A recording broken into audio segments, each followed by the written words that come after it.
I'm Chef Diana from Lancaster Local Provisions, and today I'm going to be making kimchi fried rice. So in my nonstick pan, I have some sunflower oil heated up, and first I'm going to fry my egg, then I'm going to put on top of my fried rice.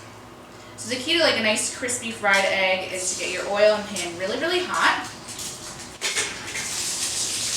And now it's just going to bubble away, and in the meantime I'm going to cut up some of my vegetables. So I have a carrot. I'm just going to scrub that really well. I'm not going to peel anything because a lot of the nutrients are in the skins. You can just use your trusty brush. And again, I have a watermelon radish. And then I'm also going to use part of my green daikon radish today. Okay. What I love about fried rice is it's such an easy dish, and you can really make it with any grain. You don't have to make it with rice. I just happen to have some rice left over from our curry I made last night. So all I'm going to do is I'm going to slice up my vegetables. And so for my carrots, I'm going to make them just nice round. So you're creating texture with whatever you're putting in. You can really use whatever you have on hand. And I'm making a dish just for me for lunch today. You can just make as many portions. You would just add double or triple or quadruple everything. So like a nice handful of carrots. I have my watermelon radish. I love cooked radishes. I'm going to actually use this whole thing. So good. And it makes such a pretty presentation. You'll see it's just so gorgeous. And I'm going to make these into sort of triangle pieces. And my egg is looking really good. I'm just going to sort of help it along. I want it to have crispy edges. It'll cook for another minute or so, and then we're just going to set it aside while all the vegetables cook. Now, you don't have to use kimchi in this. You can just make a fried rice. I love kimchi. It's so delicious, and it's a great way to add spice and to add some probiotics to whatever you're eating. So there we go. I have my watermelon radish, and this is a green meat or green daikon radish. I love these. They're so tasty, and they're so beautiful. I'm just going to cut a little bit off of that. And then maybe I'm going to make this into like a matchstick sort of thing. Because all these root vegetables are pretty much the same. I'm cutting them to the same thickness, but they can be different shapes, and that'll just add excitement on your plate. It's all about adding excitement for your eyes. So I have some little short and stubby matchsticks, and that's perfect. My egg is looking good. I still have a little bit of white that I want to cook. And also this week we have these beautiful bok choys. So I'm going to put in some of those leaves at the end of the stalks. Now with whatever green you're adding in, you can use spinach, you can use kale, you can even use arugula. I would add it in at the very end, unless it's a really, really sort of thick greenery. So I'm going to actually add in the stalks first. I've already washed my bok choy, let it dry. So I'm going to cook the stalks because they're crunchier, and if I don't cook them, then they might not add the right texture I want to this. So my egg is looking fabulous. I'm just going to slide it out of my non-stick pan onto my plate. And of course, I'm cooking this first because our pan's going to get nice and dirty with all the cooking.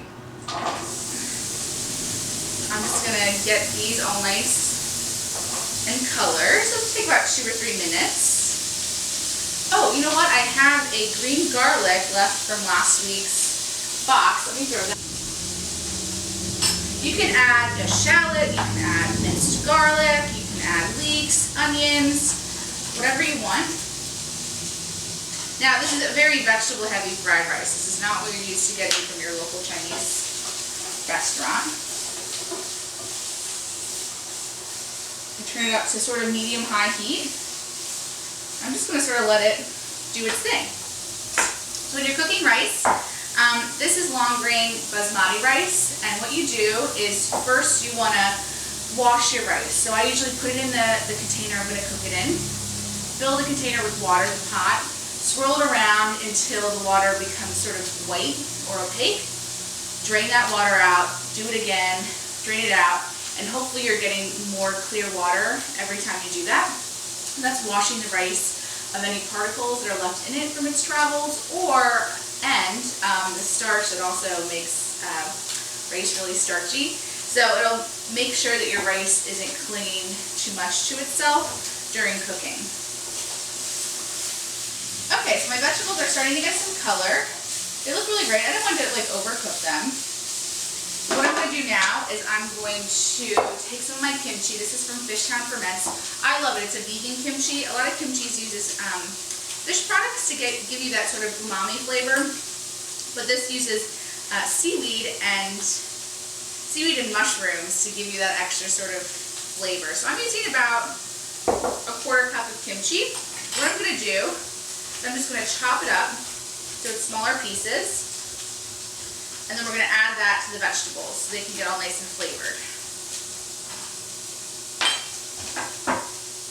Now I have really sensitive hands. You can probably pick that up. But kimchi is pretty spiced. So if you're not sure if you like kimchi, just add a little bit. And if you like it, then add some more and then add some more. It's really fun.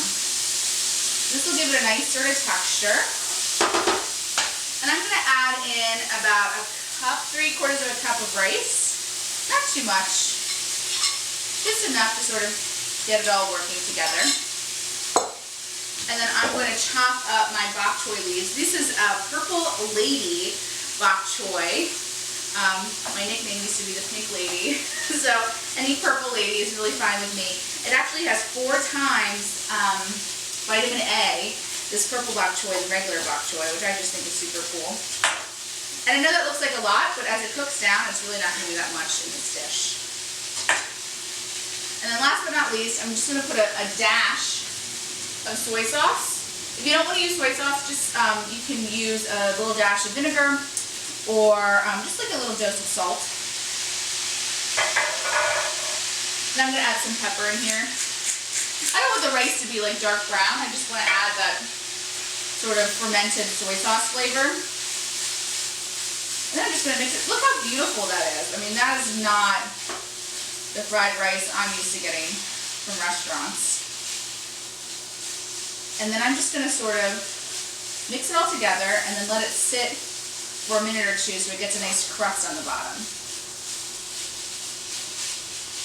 I mean, I'm very hungry today. This is probably a big portion. I'm sort of let it pat down for a second. And then I'm going to just let it sit there for a minute or two.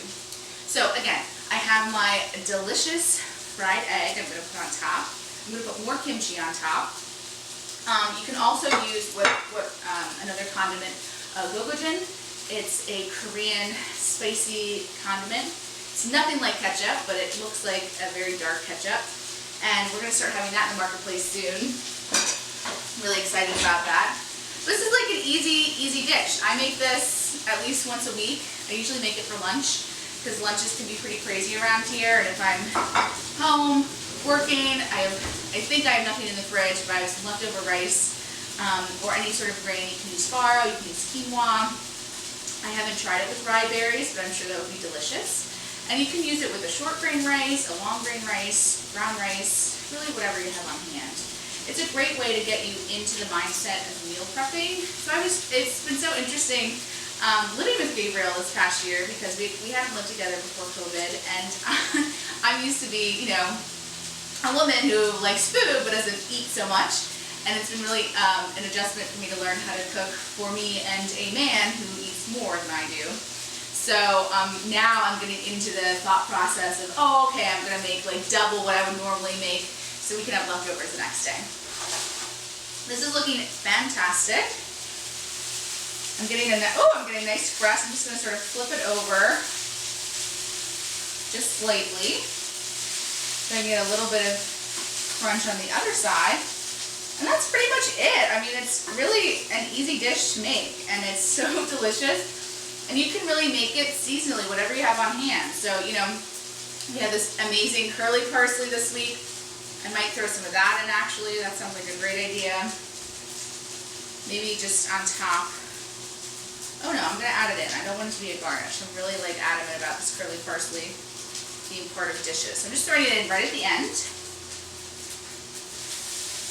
And then just gonna plate this. Now, if I was being a good chef, Diana, I would. The difference between restaurant plating and at-home plating is usually when you're at home in the kitchen, you're just like plopping it from your pan to your dish. But if you just take a big spoon and sort of scoop it onto your plate, then you'll get a really nice effect. And I'm just going to pop my egg on top. So maybe like 1.5 of a serving. But I'm hungry today. I haven't had lunch yet. And people who know me know that I get very hangry if I haven't had my lunch. But yeah, you can really add whatever ingredients you have on hand. You can do whatever kind of radish. You can do whatever kind of root vegetable. I mean, you can even throw a potato in there. Why not? So again, I'm Chef Diana. Thank you so much for tuning in. Please always check in and see what's in your market box every week if you go to our LancasterLocalProvisions.com site. This is my kimchi fried rice recipe. Oh, and I can't forget to add a little bit more kimchi on top. Love kimchi. Again, this is the Fishtown Ferments kimchi that's so tasty and has all that good vegan umami flavor. So I'm Chef Diana from Lancaster Local Provisions. Happy cooking.